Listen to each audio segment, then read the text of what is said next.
CB Patel arts કોલેજમાં કૃત્રિમ બુદ્ધિમત્તા સંચાલિત શિક્ષામાં અવસર, પડકારો અને નૈતિકતા વિષય ઉપર 2 દિવસીય આંતરરાષ્ટ્રીય સેમિનાર યોજાઈ રહ્યો છે।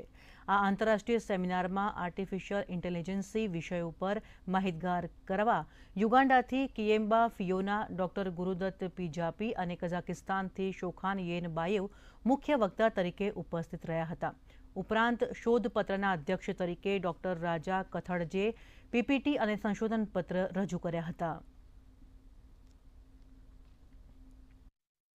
એજ્યુકેશન ફિલ્ડમાં ગુજરાત યુનિવર્સિટીથી એ પીએચડી ની ડિગ્રી અત્યારે પરસ્યુ કરી રહ્યા છે, મેળવી રહ્યા છે। આઈસીસીએની જે પોલિસી છે સ્ટુડન્ટ એક્સચેન્જની, એના તહેત ગુજરાત યુનિવર્સિટી અને યુગાન્ડાની જે ટાઈપ થયેલું છે એના સ્ટુડન્ટ એક્સચેન્જ પોલિસીની અંદર એ ગુજરાત યુનિવર્સિટીથી પીએચડી કરી રહ્યા છે। સો એ બહુ જ અત્યારે ખુશ છે કે નડિયાદમાં સ્થિત જે સીબી પટેલ આર્ટ્સ કોલેજ છે તેમાં અત્યારે જે ઇન્ટરનેશનલ કોન્ફરન્સ થઈ રહી છે એનો એ ભાગ બની રહ્યા છે।